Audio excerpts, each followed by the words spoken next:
Hey everybody, welcome to Get Set Ma. Please do remember to click on that red subscribe button and subscribe to our channel, and do turn on notifications so you never miss any content from us. In this episode, I'm going to detail everything that I pack for Ilham in her suitcase when we travel. So let's begin. So I pack her clothes to ease my stress of unpacking also when I reach a destination. So her clothes are laid out in this fashion. Her dresses are laid flat because they are always put on a hanger. Her t-shirts are folded in this fashion, and all her t-shirts will be grouped together and placed in the suitcase.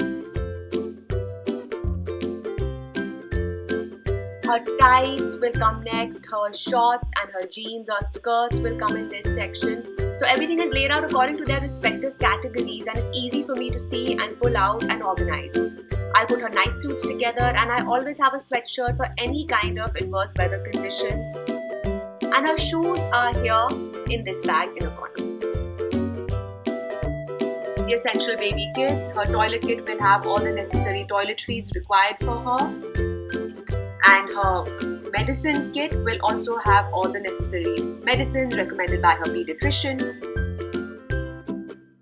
In the upper pocket of the suitcase, I'll place some cotton vests, some socks of different colors, and also her cotton underwear. Alongside these will also go in a swimming costume and a waterproof swimming bag, which is always useful. Next up are books, and obviously lots of them. I would recommend trying pack as many paperback books as you can find, but Ilham got her hands on these, so I don't have a choice this time. And obviously the teddy, which is very important, will also go in. For this particular trip, I had kept a traditional outfit as well to cover any eventuality. Of course, you can see if you need one. As you can see, I have now added a little backpack for her and some puzzles and some more books. And now comes the all-important travel potty, which we always carry when we travel. And her bag is packed. I am going to zip it up carefully and put a lock on it.